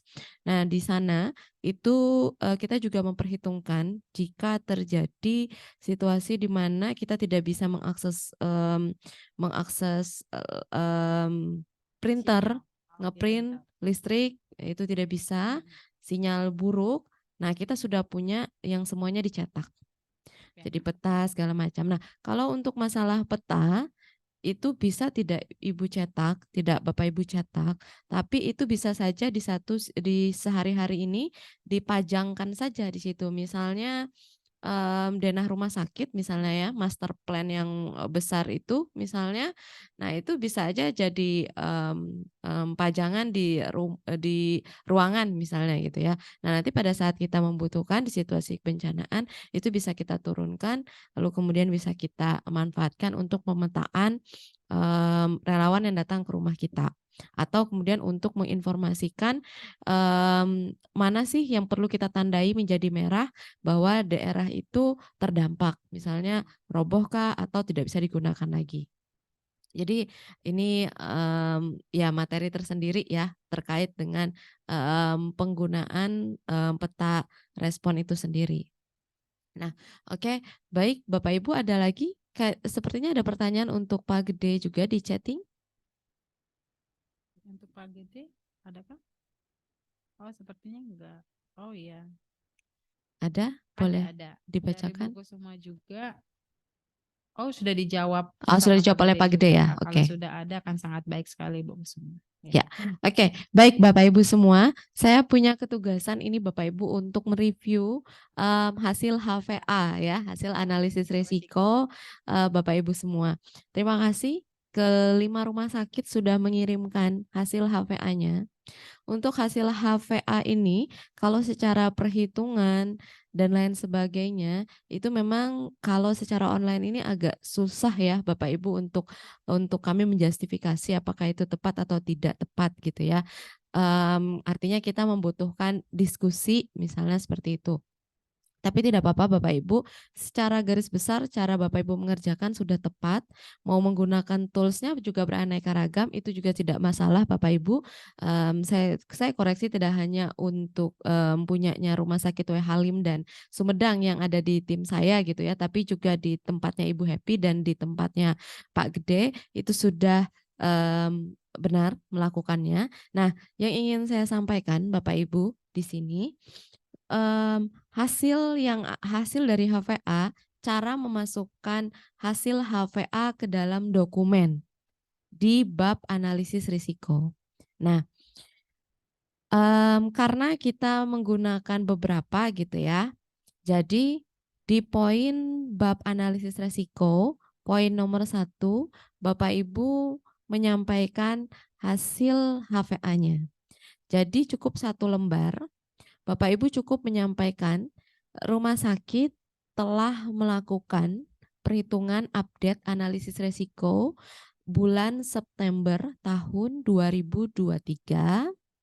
Tim yang mengerjakan melibatkan unsur K3, unsur operasional misalnya, unsur medis, unsur sarana prasarana, misalnya seperti itu, dan misalnya siapa lagi misalnya terlibat, diinfokan di sana, hasilnya adalah sebagai berikut. Nah, bisa itu Bapak Ibu screenshot atau tabel Excel-nya itu di-converted ke Word gitu ya, diubah ke Word-nya tadi, menginformasikan bahwa inilah list ancaman bencana atau hasil HVA-nya tadi itu dimasukkan. Nah, saya ada beberapa tips.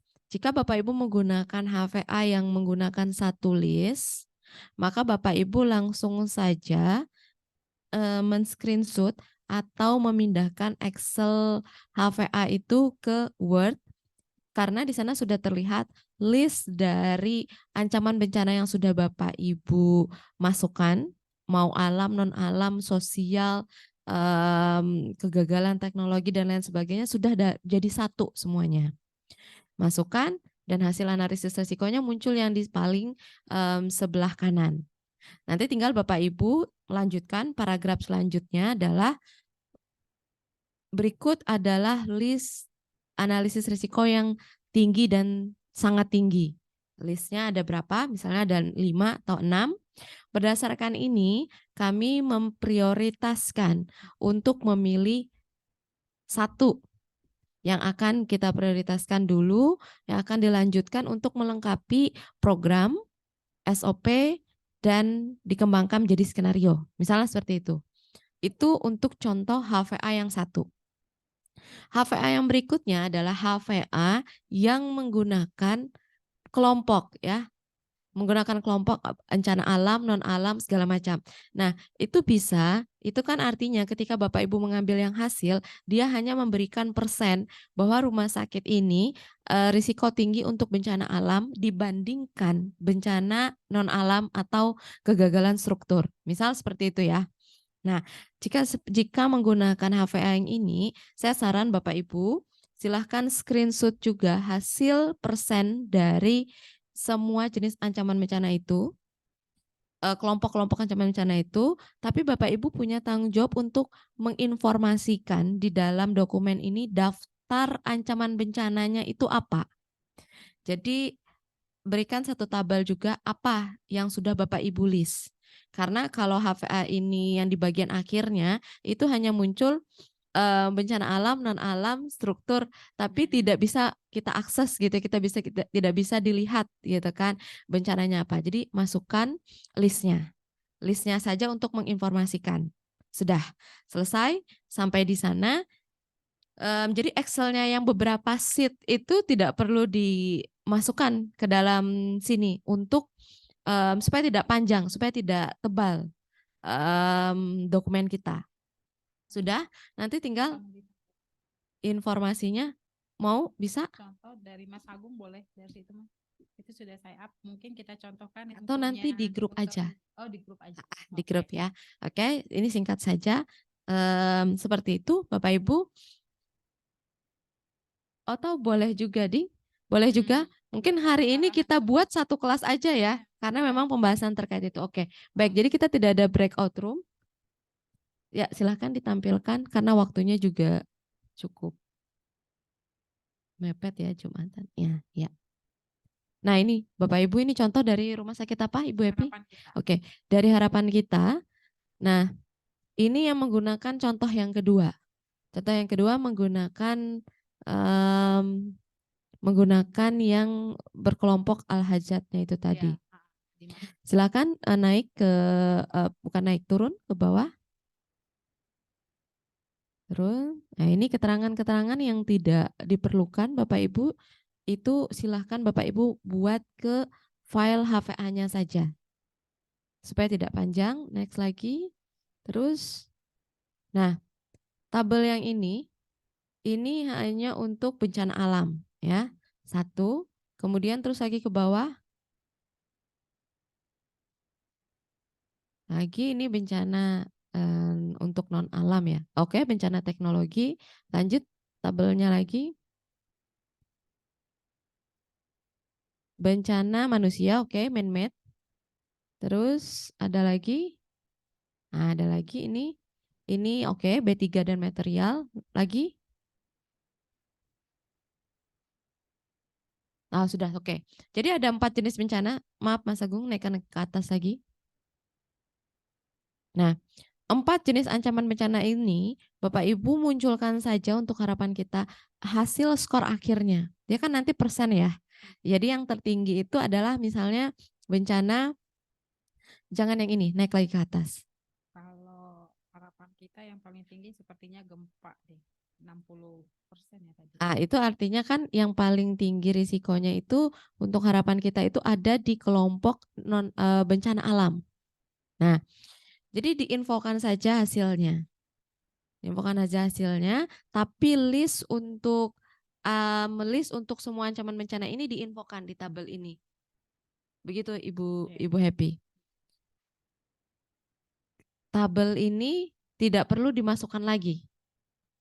Ini ada Bapak Ibu simpan saja di file supaya di lampiran supaya bab ini fokus hanya menginformasikan sudah dilakukan analisis risiko, kapan dilakukan, hasilnya adalah ini. Maka kami prioritas ini. Hanya itu, supaya singkat tabelnya, tapi kekurangannya menggunakan ini adalah listnya itu harus kita informasikan. Jadi jenis bencana alamnya ini ada 10, bencana non alamnya ada 10, 20, kemudian man-made-nya tadi misalnya ada 15, 45.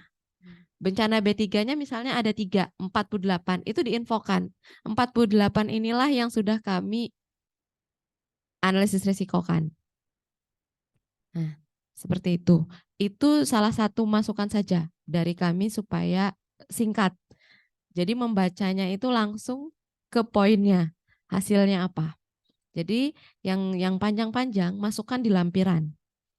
Masukkan di lampiran saja. Atau itu ya disimpan di file yang berbeda tadi, di file HVA-nya sendiri. Supaya tidak panjang. Nah, kemudian kesimpulannya, oke, itu yang bagian 1 untuk HVA.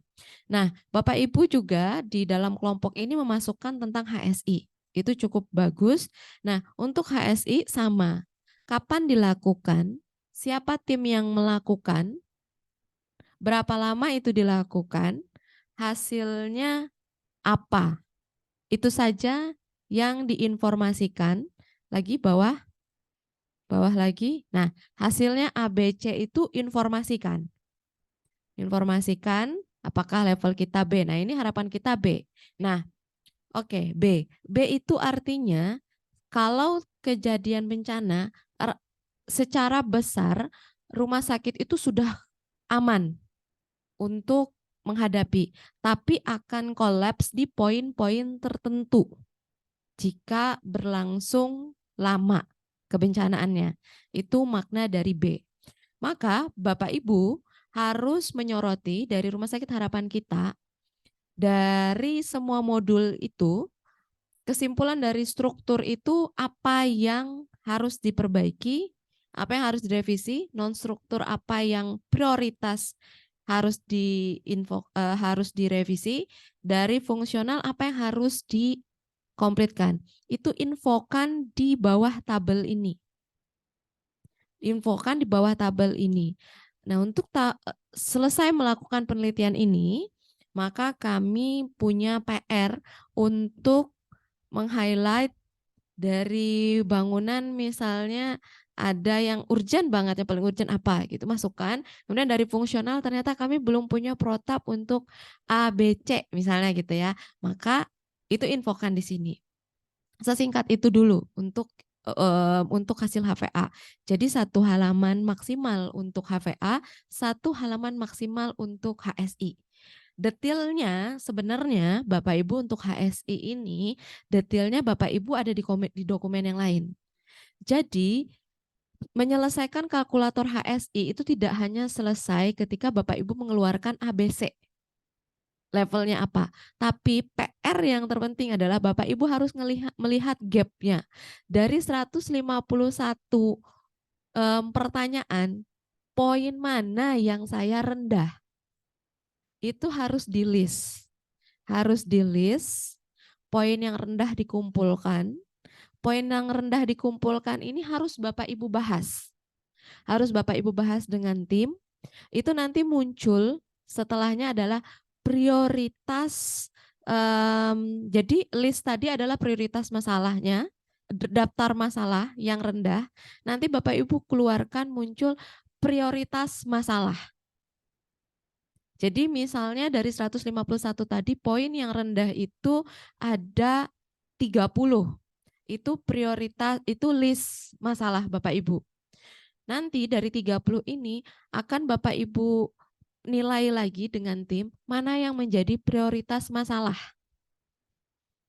Prioritas masalah, nanti dari prioritas masalah mengerucut nih, ada 10 dari 30 masalah tadi ada 10. Nah, 10 masalah ini dianalisis lagi, mana yang akan menjadi prioritas, di list lagi, kita mau menyelesaikan masalah ini dengan cara apa?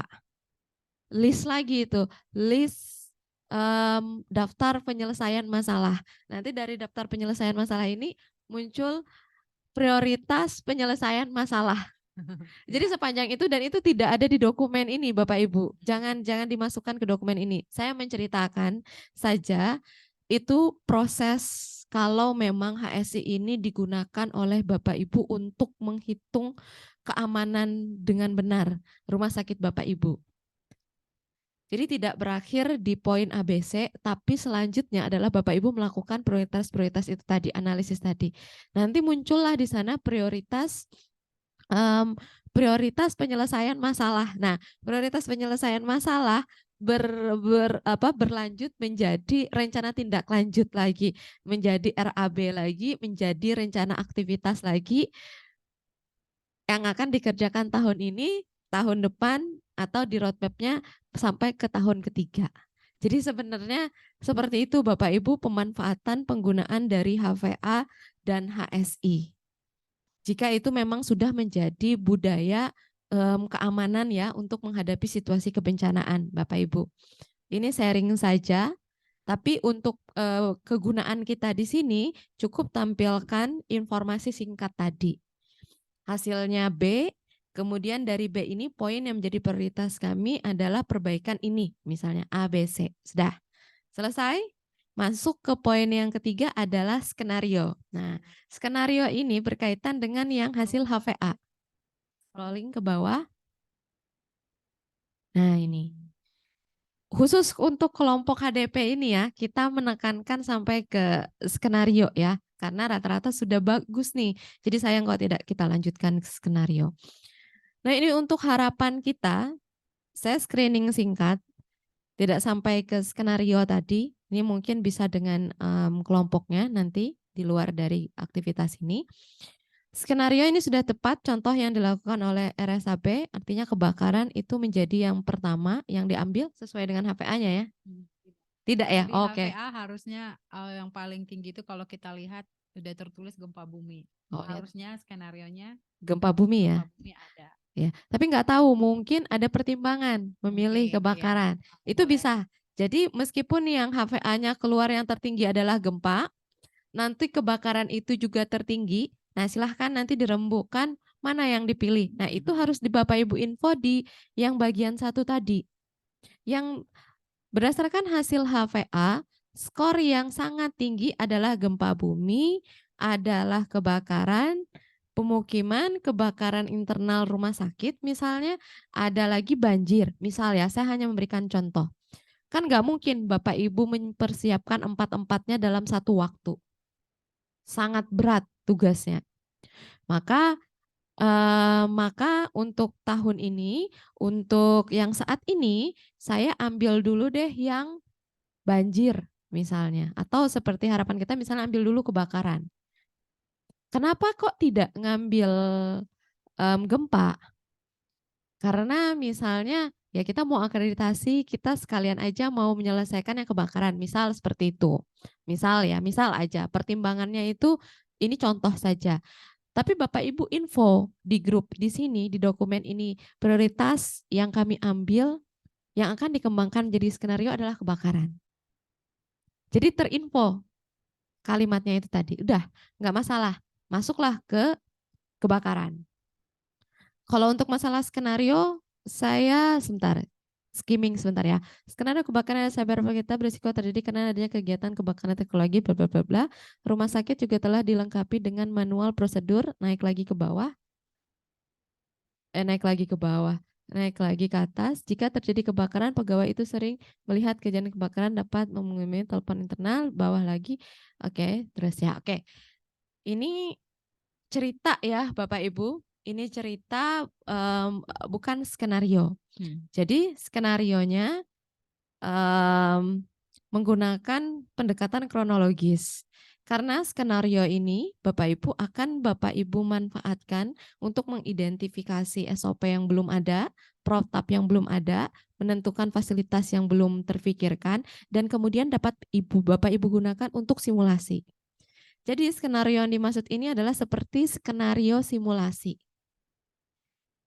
Berdasarkan hasil HPA tadi, maka kebakaran. Nah, Bapak Ibu ceritakan di situ. Pada pukul 2 dini hari, di ruangan mana, di instalasi mana yang Bapak Ibu tentukan, terjadi tumpahan bla bla bla bla bla. Jadi informasi ini sangat penting. Yang sudah ditulis ini sangat penting, tapi disimpan dan dirubah bentuknya menjadi skenario. Nah, di sini kan tumpahan B3 dan lain sebagainya itu diinfokan, dibuat skenarionya. Kebakaran di sini. Pada saat itu, staf misalnya sedang tertidur, misal. Menarik ya, yang mengetahui adalah asap ini terlihat oleh siapa yang di luar dari situ, misal saja, ini bayangan saya saja ya Bapak Ibu. Nah, dari yang saya sampaikan tadi, maka ada protap yang ingin kita cek. Satu, bagaimana fasilitas sampai di ruangan instalasi itu tadi mendeteksi kebakaran itu tadi. Berfungsi atau enggak, itu nanti teruji. Lalu kemudian karena ceritanya kan si petugas tertidur gitu kan, yang mengetahui orang luar. Nah, itu bisa untuk menguji fasilitas. Kok nggak bunyi gitu ya sampai orang lain ini kok alarmnya nggak bunyi. Nah, itu bisa teruji fasilitas. Jadi kita selalu ada tujuan.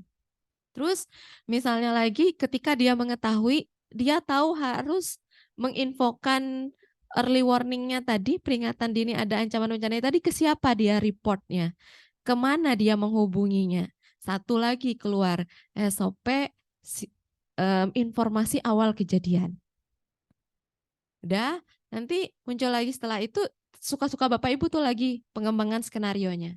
Nanti masuk skenario di paragraf keduanya adalah dampak.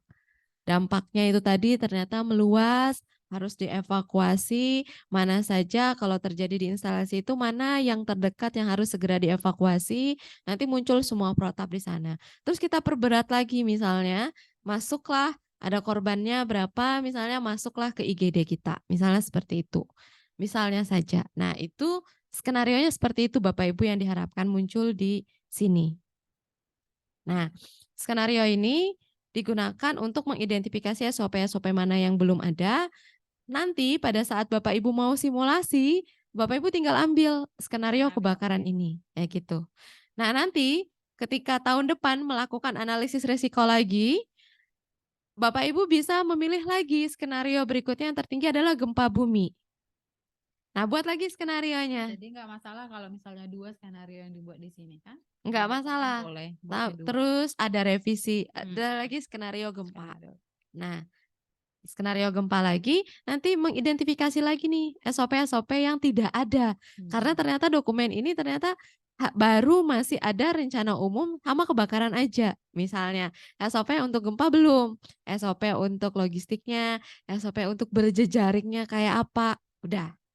Nanti tahun depan misalnya lagi ada analisis risiko lagi, kan dia per tahun ya, risiko lagi, ternyata kekeringan lagi. Misal saya ambil contoh misalnya yang di W Halim misalnya ya, kekeringan lagi misalnya. Wah, itu menarik lagi. Coba bayangkan Bapak Ibu di 3 tahun Bapak Ibu sudah mengembangkan 3 skenario. Mengembangkan 3 skenario, SOP Bapak Ibu pasti akan sangat detail dan sangat berkembang. Meskipun Bapak Ibu belum pernah mengalami situasi kebencanaan tersebut bersama dengan tim, tapi Bapak Ibu dapat mengembangkan berbagai macam rencana dari skenario itu tadi. Nah, jadi harapannya di sini masuknya di sana. Nah, masuknya skenario tadi masuknya di bagian C ini. Jadi analisa kayaknya jadi panjang ya penjelasannya 10:49. Nah, silahkan Bapak Ibu, kita artinya kelas besar saja Bapak Ibu untuk pertemuan kali ini. Silahkan jangan segan Bapak Ibu, tidak ada yang salah dan benar. Jadi kita tidak saling mengejek gitu ya. Tidak saling ini, silahkan terbuka. Siapa yang mau relate Bapak Ibu punya permasalahan terkait bab ini, silahkan disampaikan Bapak Ibu. Atau masih berkutit dengan pengorganisasian boleh juga Bapak Ibu. Silahkan. Ada dari tadi sudah dicontohkan yang punya harapan kita. Mungkin ada pertanyaan lanjutan dari tim Dr. Dewi mungkin. Dari Bu Arum. Tim yang sangat semangat untuk mengerjakan di sela-sela kesibukan.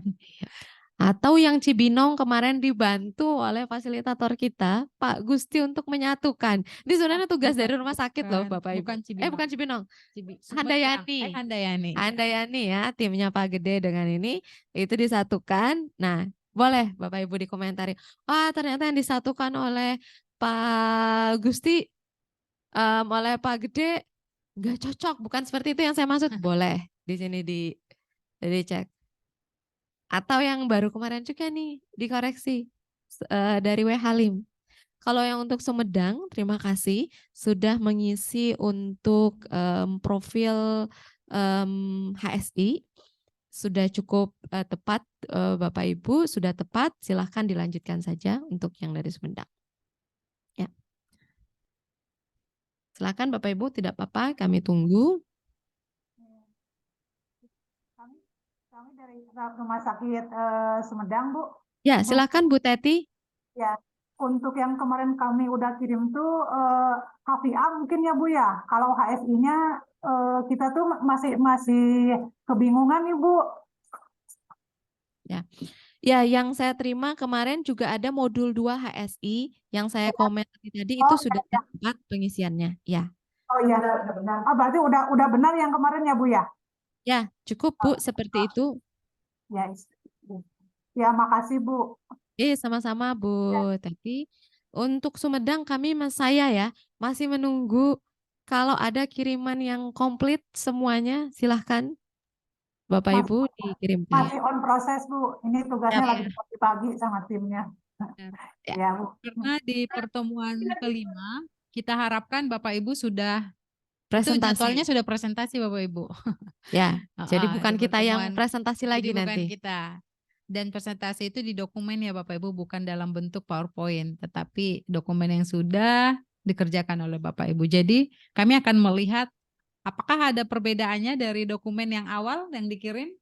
Ya. Atau jangan sampai dokumen yang awal dikirim itu yang dipresentasikan. Ya, ini ada Bu Puspita, silakan Bu. Ayo silakan Dok. Dari Cibinong ini, Dr. Puspita. Izin. Iya, selamat siang Oke, Bapak Ibu fasilitator, ya Bu Magda ya. Ya, Madelina Bu. Iya, Ibu Madel ya Bu Madel. Jadi mungkin kami mau bertanya terkait mungkin mundur materinya terkait profil umum ya. Boleh Profil Bu. umum rumah sakit. Itu di poin nomor 12 ya Bu.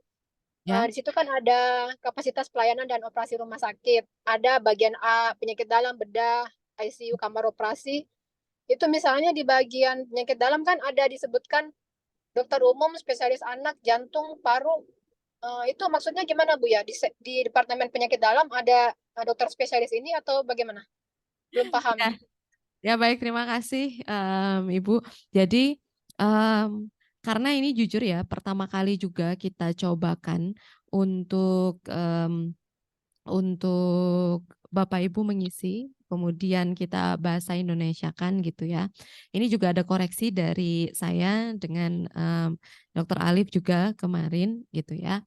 Nah, jadi kita ikuti saja yang di sana, cuman nanti kita terjemahkannya menjadi itu yang ditanyakan adalah tempat tidur Bapak Ibu.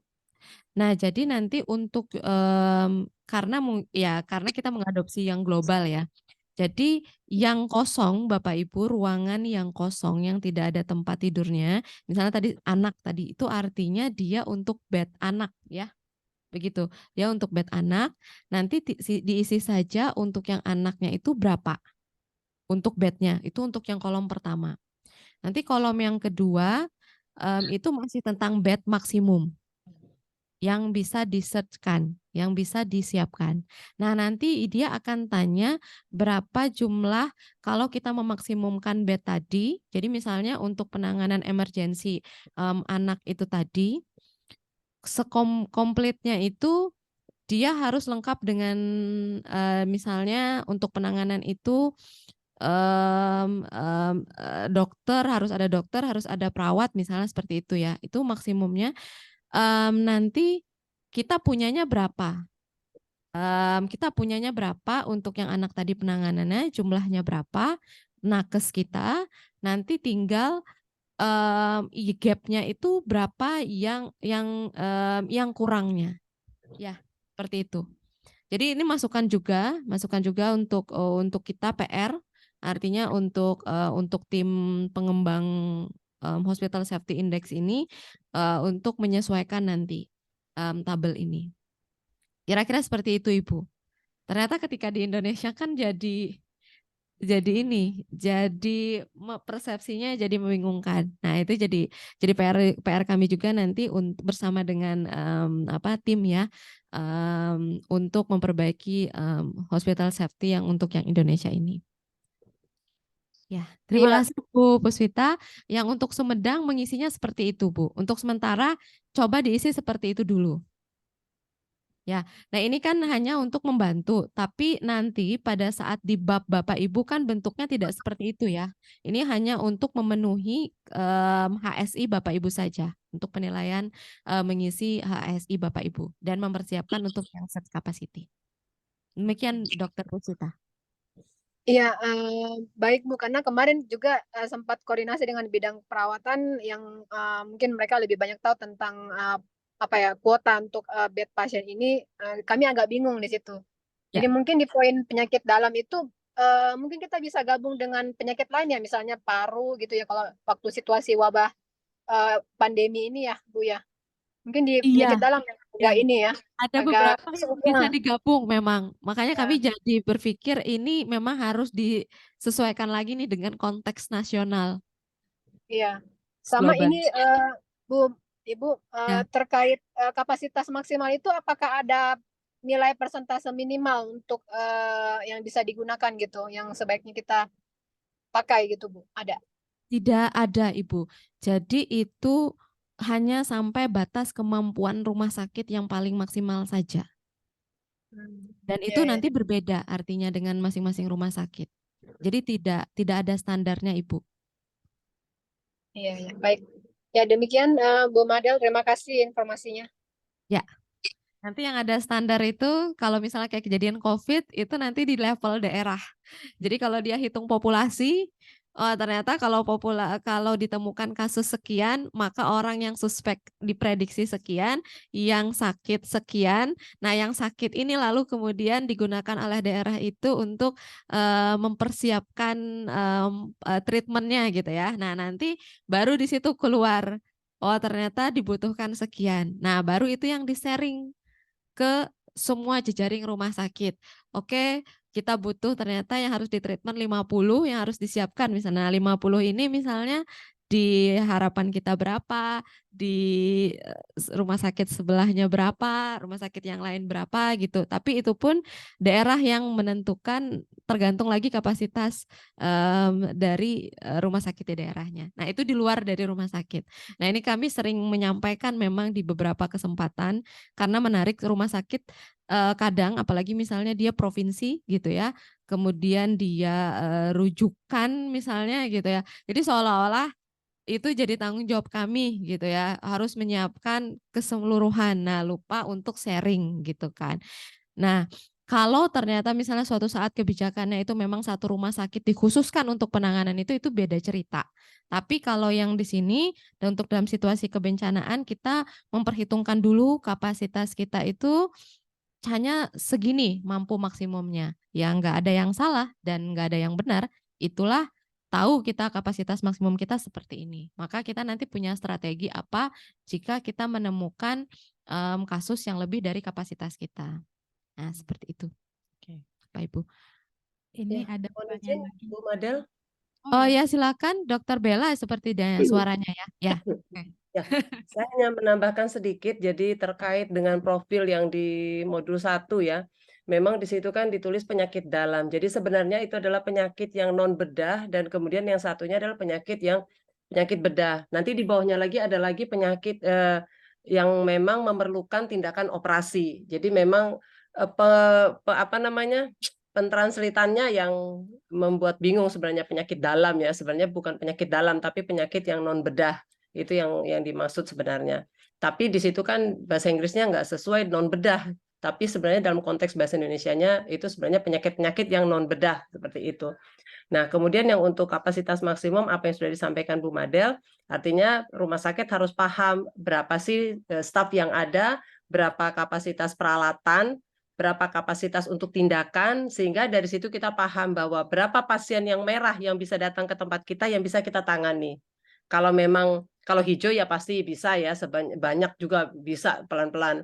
Tapi kalau kasus merah dan juga ditambah dengan kasus kuning juga banyak misalnya, artinya kan ada kebutuhan peralatan yang lebih. Jadi dia harus diinfus, dia harus perlu oksigen, nah peralatan ini semua berapa banyak yang bisa kita turunkan sampai batas maksimum kita gitu. Nah, dari situ kita bisa tahu bahwa kapasitas maksimum kita adalah sekian. Kalau pasien merah datang ke tempat kita sekian jumlahnya, maka kita sudah tidak sanggup lagi.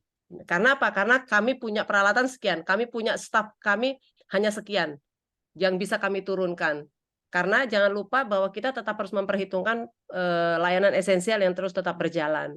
Nah, dari situ nanti kita bisa tahu pada saat itu bahwa, oh kalau lebih segini artinya kami butuh bantuan dari rumah sakit lain, dari sekolah kesehatan lain misalnya, atau dari relawan kita butuhkan. Nah, kira-kira seperti itu untuk kapasitas maksimum.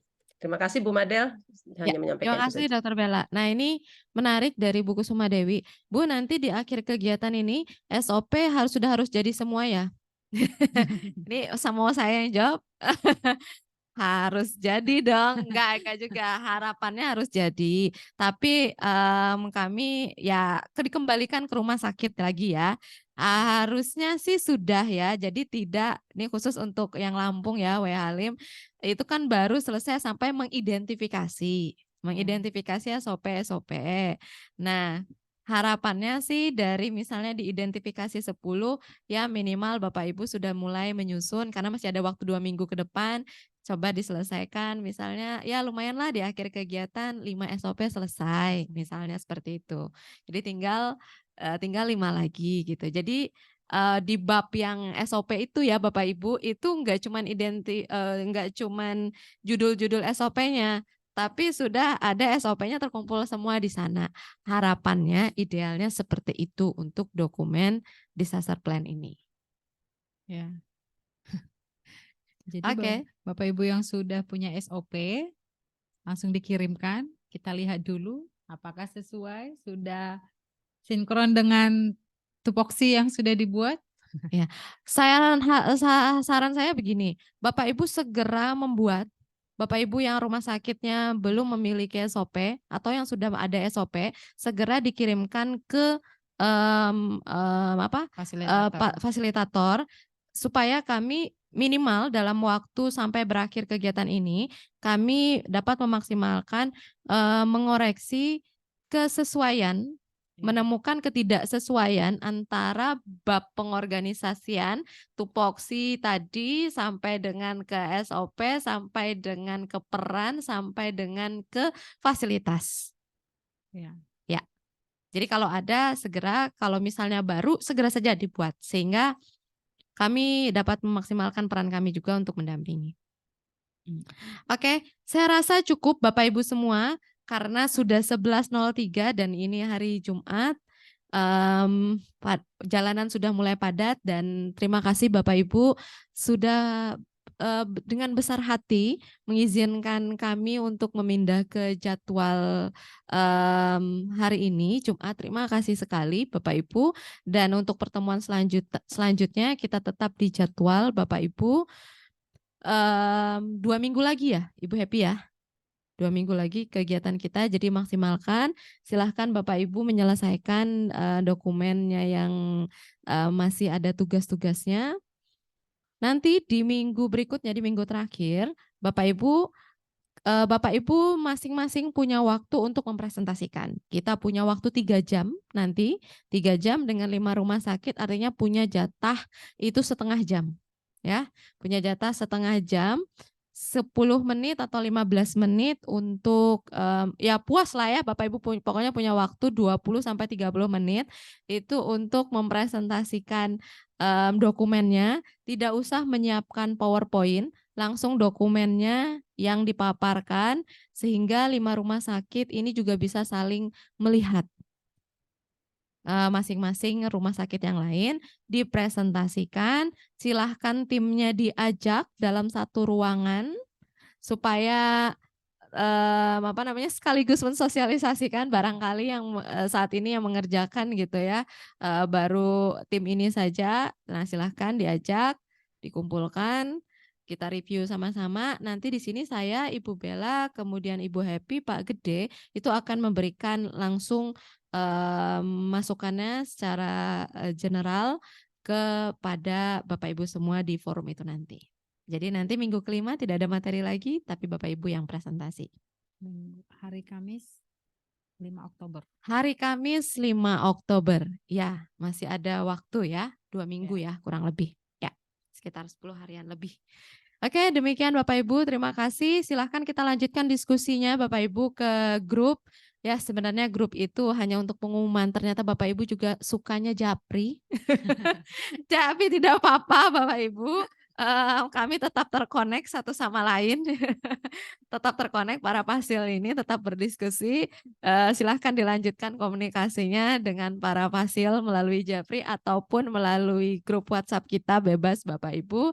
Sampai jumpa lagi, sampai bertemu di 5 Oktober 2023. Assalamualaikum warahmatullahi wabarakatuh. Selamat siang. Selamat siang Bapak Ibu. Selamat siang. Terima kasih, Bu. Sama-sama Bapak Ibu semua. Semuanya. Izin live. Silakan. Silakan and Zoom. Ya. Kita meetingnya di sini.